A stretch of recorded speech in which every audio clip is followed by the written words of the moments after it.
За сайн байцгаана уу? Та бүхэндээ өнөөдрийн мэндийг хүргэе. Номтой блогийн админ Мишка та нартаа мэдчилж байна. Энэ удаагийнхаа дугаар маш гоё сонин содон болохоор та нартаа хүрэхээр бэлтгэж байна. Энэ юу вэ гэх юм бол бид нэр 102.1 FM-тэй хамтарч ажиллагаар болсон. Энэхүү FM манаас өөрийнхөө эфирээр номтой блогийн дугааруудыг цацгаар болсон байгаа. Баяртай мэдээг та нартай дуулгахад бас нэн таатай байна. Ямар ном сонгосон бэ гэхлээр хамгийн сүүлийн номын клубын уулзалтан дээрээ бас сүүлийнх биш 2 дахь номын клуб, сүүлээс 2 дахь номын клубын уулзалтан дээр энэхүү номоор клубын уулзалтаа хийсэн. Энэ бол амжилтанд хөтлөх шин сэтгэлгээ буюу хандлага хэмээх ном байгаа. За энэхүү номын талаар та нартаа унсан сэтгэгдлээсээ мөн энэ номноос юу мэдээж юу сурч авсан талаараа хуваалцахад бэлэн байна. Хандлага гэж ер нь юу юм бэ? Та хандлага гэдгээ юу гэж бодож байна? Та ер нь ямар хандлагатай хүн юм бэ гэдэг асуултууд гарч ирж байгаа л да. Тэгэхээр энэхүү номын зохиолч Стэнфорд их сургуулийн багш нэртэй сэтгэл зүйч профессор Кэрол Двек гэдэг хүн энэ номыг бичсэн байгаа. За энэ бол хувь хүний хөгжил, амжилт, ололтын нууцыг олон 10 жил судалсны дүнд дотоод сэтгэлийн хандлага буюу сэтгэлгээний хүч хэмээх цахиур хагалсан цоошин санааг дэвшүүлэн тавьсан. Тэр цагаас хойш сэтгэлгээний хандлага гэдэг зүйлийг ярьсаар, хэлсээр, бусдад түгээсээр яваа юм гайхалтай эмэгтэй байгаа. За тэгэхээр энэ хандлага гэдэг ойлголтыг хүмүүжилд юу гэж ойлгох юм? За мөн бизнест юу гэж ойлгох юм? За мөн харилцаан дээр юу гэж ойлгох юм бэ гэд иймэрхүү сэдвүүдийг номон дотор оруулсан байгаа. Тэгэхээр өнөөдөр сонсогч нар маань болон номтой блогийн үзэгч нар маань хандлага гэдэг ойлголтыг ойлгож авах нэ, олж мэдэх нэ. Сэтгэлгээний хандлага байгаа. Тэгэхээр номынхоо гол зүйлийг хэлье. Та өсөх сэтгэлгээтэй хүн үү? Эсвэл хэвшмэл сэтгэлгээтэй хүн үү гэдэг хоёрхан зүйл гарч ирнэ л те. Тэгэхээр өөрөөсөө хэдүүлээ асуугаад үзээ л да. Би ер нь ямар хандлагатай хүн юм бэ? Миний сэтгэлгээ яг ямар төвшөнд яваа вэ? Хүний зан ашиг бол экстраверт буюу интроверт те гадагшаа буюу дотогшоо гэж хувааж болдог бол хандлагыг сэтгэлгээгээр нь хэвшмэл сэтгэлгээтэй буюу өсөх сэтгэлгээтэй гэж хоёр янзаар хувааж болж байгаа юм байна. Тэгэхээр өсөх сэтгэлгээтэй хүн гэж ямар хүнийг хэлдэйн, хэвшмэл сэтгэлгээтэй хүн гэж ямар хүнийг хэлдэйн бэ гэдэг талаар бид бүхэн ярина. Энэ бол маш гой сонирхолтой сэдв байгаа. Тэгэхээр анхаарлаа хандуулаад энэхүү видеого дуустал нь үзээрэй гэж та бүхэндээ уриалахаар байна. За бодъё. Та шалгалтандаа маш хичээсэн, бэлдсэн. Гэтэл хичээсэн шалгалтын дээр C дүн буюу C үнэлгээ авсан бол та яах байсан бэ? Та тэр хичээлдээ дургу болох уу? Эсвэл та тэр хичээлдээ илүү сайжрах уу? Илүү хичээх үү? Эсвэл та тэр хичээл дээрээ нэмэлт даалгавар, нэмэлт давтлага авах уу? Энэ бол зөвхөн таны сэтгэлгээнээс хамаарч байгаа. Хэвшмэл сэтгэлгээтэй хүмүүс бол тэр хичээлдээ дургу болоод за би энэ физикийн хичээлийг үнэхээр ойлгохгүй байна. Болиё гэд хайдсан байна. За би энэ математикийг үнэхээр ойлгохгүй байна. Энэ миний дуртай зүйл биш юм байна гэд ингээ хайдсан байна. Өсөх сэтгэлгээтэй хүн бол хамгийн хэцүү санагдж байгаа зүйлийг л хийж чаддаг болох гэж хичээдэг хүмүүс байдаг. Тэгэхээр өөрийнхөө ойлгохгүй байгаа зүйл дээр дахин давтаж, дахин оролдлого хийснээр үр дүн харж байгаа тэр л хүмүүсийг өсөх сэтгэлгээтэй хүмүүс гэж хэлээд байгаамаа. Ганцхан дүн бол чиний хэн болохыг тодорхойлж чадахгүй шүү дээ. Тэр чигээрээ хэвшмэл үү эсвэл өсөх үү? Та урагшаа өөдөлж амжилтанд хүрэх юм уу? Эсвэл та байх байрандаа байдгаараа л байх юм уу? Дэлхийн ертөнцийн бүх зүйл өөрчлөгддөг. Чулуу хүртэл өөрийнхөө хэлбэр дүрсийг өөрчилдөг. Энэ бол зөвхөн цаг хугацааны асуудал. Гэтэл бид нар өөрийгөө өөрчилөхгүй яг л байдгаараа байгаад байх юм бол нэг зүйлийг яаж хийж ирсэн яг л тэр чигээрээ байх юм бол жишээ нь та 10 жил гурилын үйлдвэрт гурил зурж байгаа бол та өөрийгөө нэг бодоод үзэх цаг болсон байна гэсэн үг. Та өөрийгөө би хэвшмэл сэтгэлгээтэй хүн юм байна гэдгийг ойлгоод өсөх сэтгэлгээтэй болох ёстой байна гэдэг рүү тэмүүлэх ёстой. Өсөх сэтгэлгээ гэдэг бол альва зүйлд алдаа гаргахгүй төгс хүний хилээд байгаа биш юм аа. Энэ бол алдаан дээрээсээ суралцаад дараагийн удаа тэрхүү алдаа яаж гарахгүй байх вэ гэдэг дээр анхаарч чадж байгаа, ажиллаж чадж байгаа тэдгээр хүмүүсийг л хилээд байгаа юм байна. Чи өөрөөсөө асуу. Чи өсөх сэтгэлгээтэй хүн үү? Эсвэл хэвшмэл сэтгэлгээтэй хүн үү? Чиний ойр орчинд байгаа хүмүүстэйгээ чи хэр зөрчилдөж чинь? Чи одоо хань ижилтайгаа ч юм уу эсвэл хайртай хүмүүстэйгээ хэрэг зөрчилдөж чинь? Энэ зөрчилдөө юунаас болоод байгаа юм бэ? Магадгүй хажууд чинь байгаа хүн өсөх сэтгэлгээтэй хүн, чи өөрөө хэвшмэл сэтгэлгээтэй хүн юм биш үз. Хэрвээ тийм бол бид нар асуудлыг шийдэх ёстой. Асуудлыг шийдэж тэрхүү айдсаа давж яг л байгаагаараа байдаг тэрхүү зан чанараа өөрчилж алхам хийснээр бид нар амжилтанд хүрнэ. Бидний амьдралд ахиц дэвшил үзүүлнэ гэдэг зүйлийг л энэхүү номон дээр хэлээд байгаамаа. За тэгэхээр би ингээд нэг хэсгээс нь бас та нартай чухал хэсгээс нь бас хуваалцъя л да. Жишээ нь өсөх сэтгэлгээтэй хүмүүс бол өөрсдийнхөө хүч чадлыг дайчлах явцдаа цэцэглэн хөгждөг нь ойлгомжтой. Харин хэвшмэл сэтгэлгээтэй хүмүүс хизээ хөгждөг вэ? Тэр бол тодорхойгүй, сонирхолтой тийм. Амьдрал бол тэр чигээрээ тэмцэл. Бид нарыг амьдраад явж байхад бүх зүйл амархан байна гэж хизээч байхгүй. Аливаа зүйлийг хийхэд хэцүү санагдж байгаа бол тэр хэцүү зүйлийн ард яаж гарах вэ гэдгийг л өсөх сэтгэлгээтэй хүмүүс бодож чаддсан байна. Харин хэвшмэл сэтгэлгээтэй хүмүүс бол тэнд шантраад дахиад хизээч түүгээрээ оролддоггүй юм байна. Жишээ нь ярилцъя л да хэдүүлээ те баг байхад бүгдөө л гой бүжгэлдэг болохыг ч юм уу эсвэл гой хөгжим дардаг болохыг эсвэл дуучин жүжигчин болохыг ихэнх хүүхдүүд хүсдэг олонний танил болохыг хідэн олонний танил болж чаддаг вэ гэдг нь эргэлзээтэй. Яагаад ийм байна вэ гэхээр нөгөө нэг хэвшмэл сэтгэлгээнээс болдог. Жишээ нь гэвэл нэг удаа оролдож үзээд амжилт үзүүлээгүй бол за бүтэхгүй юм байна. Би ч хөгжим сурна гэж байхгүй юм байна. За би ч дуулна гэж байхгүй юм байна гэд хайчиж байгаа байхгүй юу? Өсөх сэтгэлгээтэй хүмүүс бол за би энэ аргаар ингэж үзээд болсонгүй тэгвэл би илүү яаж хийх ёстой юм? Өөр ямар аргаар явах ёстой юм те? Би юуг одоо илүү сайжруулж ээж би үр дүнд хүрэх юм бэ гэдгийг л маш сайн мэдчихэдэг хүмүүс байдаг гэсэн үг л те. Тэгэхээр та одооноос эхлэн сэтгэлгээн дээр анхаараач. Та хэвшмэл сэтгэлгээтэй бол өөрийгөө өсөх сэтгэлгээтэй болох тал дээр анхаараач. Магадгүй та ингээд амар амгалан яг байдгал тав тухтай байшиндаа л амьдрахыг хүсдэг бол таны хажууд байгаа их нартай нь те хоёулаа одоо юм ингэж өсөё, дэвжээ, байртай болъё. Байртай болохын тулд ингэж хичээе, өөрсдийгөө дайчлаа, ингэж ажиллая гэх мэтчлэн хэлж байгаа зүйл хэрвээ танд ядаргаатай санагдаж байгаа бол хэрвээ тэр бүхэн утгагүй санагдаж байгаа бол ямар ч шаардлагагүй юм шиг санагдаж байгаа бол та бол хэвшмэл сэтгэлгээтэй хүн байна л гэсэн үг. Энийгээ бол хүлээн зөвшөөрөх ёстой. Энэ сэтгэлгээтэйгээ тэмцэхийн тулд бол хүн яах ёстой вэ гэхээр хамгийн нэгт нь хүлээн зөвшөөрөх ёстой. Би үнэхээр хэвшмэл юм байна. Би тэгэхээр засаж залруулах, сайжруулах шаардлага надад байгаа юм байна гэдгээл хүлээн зөвшөөрөх ёстой. Хүлээн зөвшөөрч чадахгүй бол мэдээж ямар ч ахиц дэвшил те амьдралттай ямар ч өөрчлөлт ирэхгүй гэсэн үг. Тэгэхээр бид бүхэн нэг л удаа амьдарч байдаг. Нэг удаа амьдрахдаа үнэхээр гоё сэтгэл хангалуун, хайпи амьдрах юм уу? Эсвэл байдгал хин нэгэн байсаар хинт ч анзаарахгүй хэний ч төлөө юу ч хийхгүй байсаар агаад амьдралаа утга учиргүйгээр дуусгах уу гэдэг бол зөвхөн танд сонголт нь байна гэсэн үг л дээ. За энэ номон дээр ингэж гарсан байна л да. Одоо хэвшмэл сэтгэлгээтэй хүн өсөх сэтгэлгээтэй хүмүүсээ ингээд ялгаж үтсэн байна. Яагаад ямар хүмүүс нь ингээд байгаа, ямар хүмүүс нь энэ сонголтыг хийгээд байгаа ингээд. Жишээ нь оюутнууд дээр гэх юм бол хичээл нь хүнд санагдаад тэр хичээлийг ойлгохгүй тэр багштай уулзраа олцохгүй байгаа бол хэвшмэл сэтгэлгээтэй оюутнууд бол дахиж тэр хичээлд суухаа болоод өөрийгөө тусгаарлаад бүр таслаад дахиж ахиц дэвшил гаргаж чадахгүйгээр зугтдсан байна бэрхшээлээс. Өсөх сэтгэлгээтэй хүмүүс бол багш түүнийг муулах тусам багш түүнийг чи чадахгүй байна гэж ирлэх тусам тэрийг өөртөө хүлээж аваад тэгвэл би яавал чаддаг болох юм бол арга гарцсан юу байна гэж бодож тэмүүлж зүтгэж дайчин байгаа байдал энэ хоёр сэтгэлгээний ялгаа харагдаад байгаа юм л да. Алдаа гарахаас айдаг. Алдаа гаргаснаа бусдад мэдэгдэхээс айдаг. Өсөх сэтгэлгээтэй хүмүүс бол харин ч эсэргээрээ алдаа гаргасан бол бусдад тэр алдааг би ингээд алдсан юм аа. Ингэж явбал алддаг учраас ингэж яваарай гэж одоо зөвлөдөг, хэлдэг, дараагийн алхмуудыг хайдаг, ирдэг хүмүүс байдаг юм байна. За ийм болсон юм байна л да.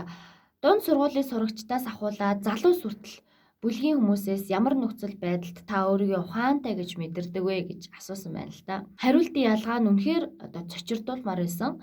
Жишээ нь хэвшмэл сэтгэлгээтэй хүмүүсээ хариулт гэсэн чинь гүйцэтгэж буй ажлаа ямар ч алдаагүй хийж байх үед эсвэл ажлаа түргэн бөгөөд төгс хийсэн үедээ ямар нэгэн зүйл надад хялбархан харин бусад хүмүүс түүнийг хийж чадахгүй байх үед би өөрийгөө одоо төгс буюу ухаантай гэж мэдэрдэг гэж хариулсан бол өсөх сэтгэлгээтэй хүмүүсийн хариулт нь даалгавар үнэхээр хэцүү бөгөөд би түүнийг шийдгийг бүхий л чадлаараа хичээж эцэст нь өмнө нь хийж чадахгүй байсан зүйлийг хийж чадах үед би өөрийгөө ухаантайгаар мэдэрдэг.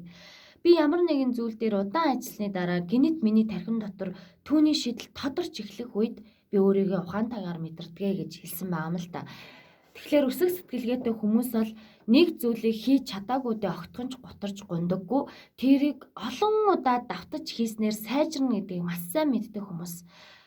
Тийм учраас хизээс зогсдоггүй, альва зүйлийг хийхдээ эцсийн хариултыг гарах хүртэл нь хичээдэг.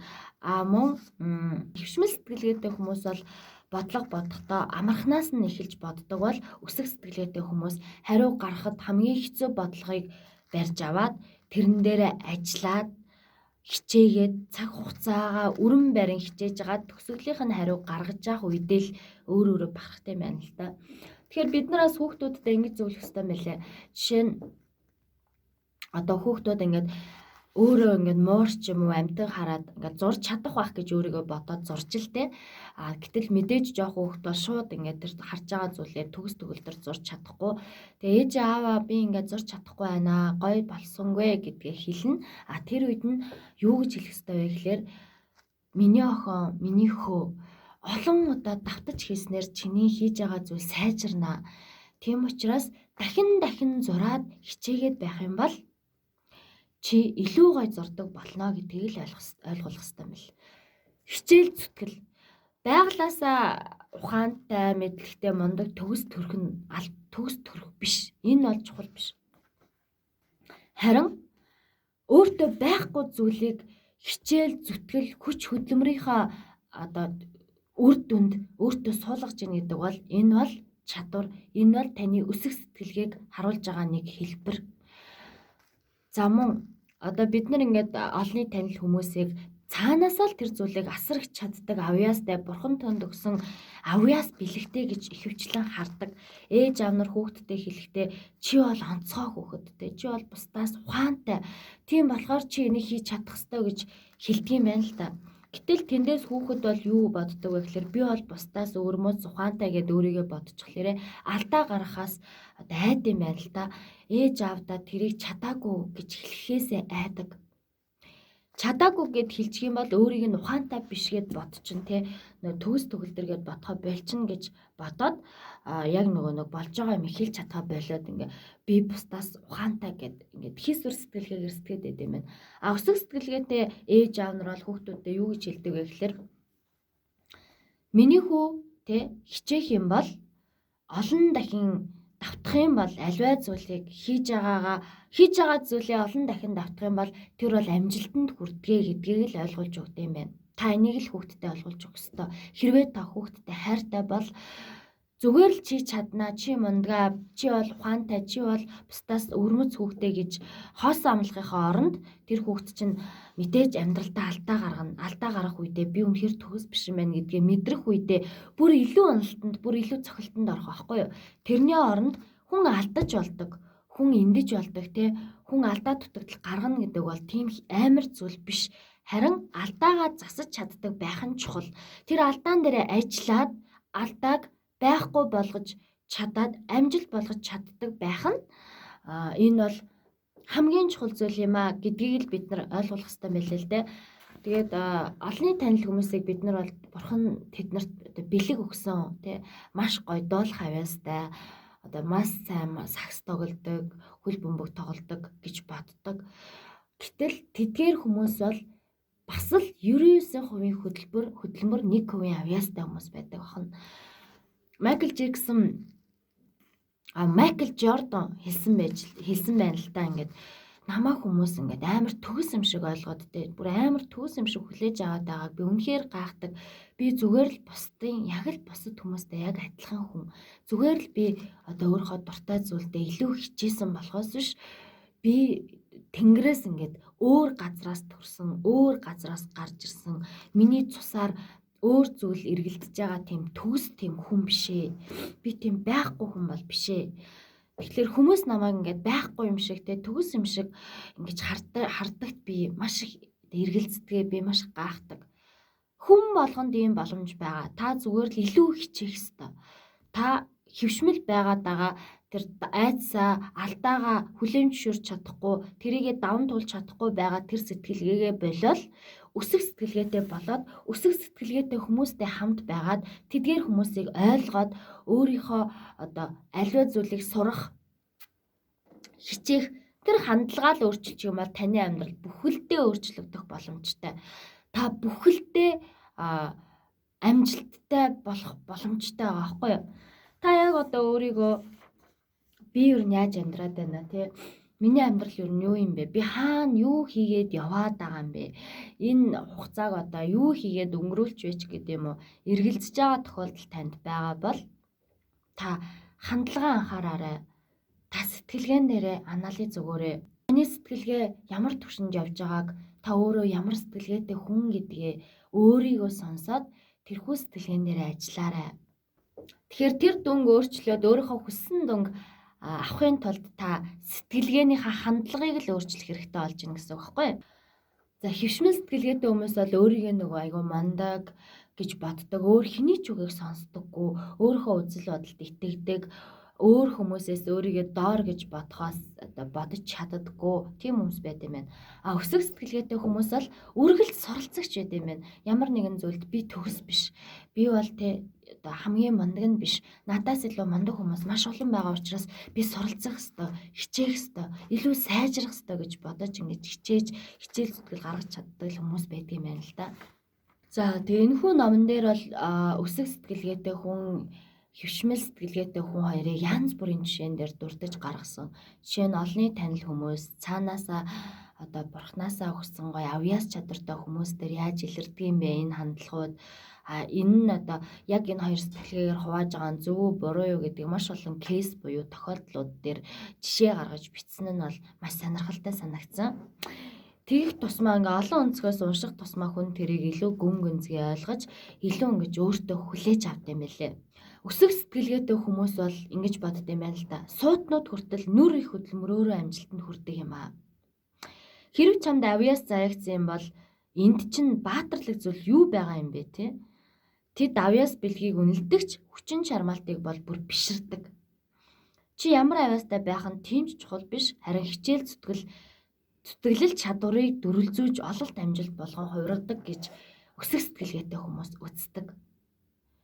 Чи авьяастай байвал сайн, авьяастай байвал азтай. Гэхдээ чамд одоо тийм хөдөлмөр энэ авьяас чадвараа хөгжүүлэх тэр зам байхгүй бол тэр чинь царцна. Тэр зүйл чинь мартагдана. Тэр зүйл чинь хөгжихгүй. Чи энэ зүйлийг хөдөлмөрөөрөө авьяасаараа хичээл зүтгэлээрээ одоо өнгөлж, тордолж, тусалж авч явах хэрэгтэй байдаг гэж хөвшмөл сэтгэлгээтэй хүмүүс үздэг юм байна. Аливаа тэмцээнд төрүүлэх нь мэддэг, чаддаг бүхнээ дайчилж гаргахаас л үр дүн амжилтанд хүрч байгаа юм аа.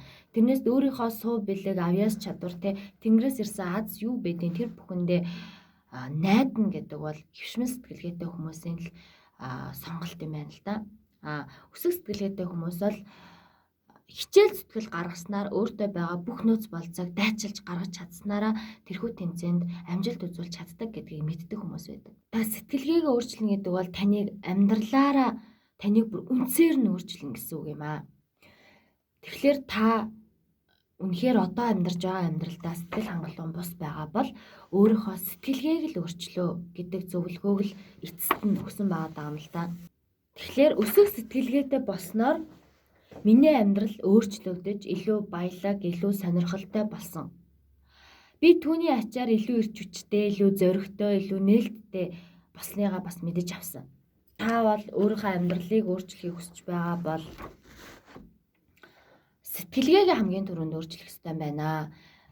гэдэг зүйлийг л энэхүү ном хэлээд байгаамаа. За тэгэхээр бид нэр өнөөдөр номтой блогийнхаа дугаараар Стэнфордын сургуулийн багш, нэр сэтгэл зүйч профессор Кэрол Двекийн сэтгэлгээний хандлага гэдэг сэдвээр хандлага хэмээх номыг хуваалцлаа. За би бол номтой блогоороо унсан номынхаа сэтгэгдлийг тэрхүү номыг амьдралдаа яаж хэрэгжүүлж байгаагаа ингэж бусдтай хуваалцахыг хүсдэгтэй. Энэ бол ямар учиртай юм бэ гэхээр би өөрөө те 1000 сая ном унших нь учир дутагдaltaй юм байна. Энэ бол хүнд ч хамаагүй юм байна. Унсан нэг ч болов намаа ойлгосон нэг ч гэсэн зүйлээ бусдтай хуваалцна гэдэг бол хамгийн гайхалтай зүйл юм байна гэдгийг олж мэдсэн цагаасаа хойш одоо энэ номтой блогийг номын клуб уулзалтыг тасралтгүй хийсээр ирж байгаа. Ирсхийсээр ирсэн. За тэгээд миний одоо энэхүү ажлыг 102.1 FM 102.1 маань хонгорогч маань дэмжиж тэгээд манай FM-тэй хамтарч ажиллая. Тэгээд чиний энэ номыг хуваалцаж байгаа сэтгэлдлүүдийг FM-аараа бас цацаж өгье гэсэн саналыг тавьсан. Миний хувьд мэдээж маш одоо баяртайгаар энэхүү саналыг хүлээж авсан. Тэгээд та бүхэн FM 102.1 дээр энэхүү миний хандлага номыг сонсох боломжтой шүү. За мөн бусад дараагийн номуудыг сэтгэлдлийг нь бас сонсох боломж болцоо байгаа шүү гэдгийг хэлэх гэсэн юм аа. За тэгээ өнөөдрийн хувьд бид хэдүүлээ те амьдралынхаа сэтгэлгээг хамгийн түрүүнд өөрчлөх ёстой байд юм байна. Та өсөх сэтгэлгээтэй хүн үү? Та хэвшмэл сэтгэлгээтэй хүн үү гэдгээ өөрөөсөө энэ асуултыг бас асуугаад үзээрэй. Номтой блогийнхаа бүх гишүүдийг болон номонд дуртай бүх монголчуудыг мөн залуучуудыг бүгдийг энэхүү номыг бас авч уншвал гайхалтай ном шүү. Таны сэтгэлгээг өөрчилж чадна гэдгийг би баттай хэлж чаднаа гэж хэлэх байна. За тэгээд залуучууд маань суралцах хандлага бүү зогсоогоорой. Ямар нэгэн зүйлийг сонсох, ирмэлзэх, өөрийгөө дүн шинжилгээ хийж, өөрийгөө зөв талаас нь олох тэрхүү сэтгэлгээгээ хизээч бо хаяарай. Энэхүү сэтгэлгээл биднийг амьдралд амжилт авчирна. Бид нэр одоо улс нийгэм их орондоо хувь нэмрээ оруулахад түлхэц болох юм шүү гэдгийг хэлж байна. За тэгээд номтой блогийн админ Мишка байлаа. Надтай хамт байсан бүх хүмүүстээ баярлалаа. За мөн намайг дэмжиж ажиллаж байгаа FM 102.1 дээр хонгорогчтой бас баярлалаа гэж хэлмээр байна. Дараагийн дугаараар уулзцгаая. Баяр таа.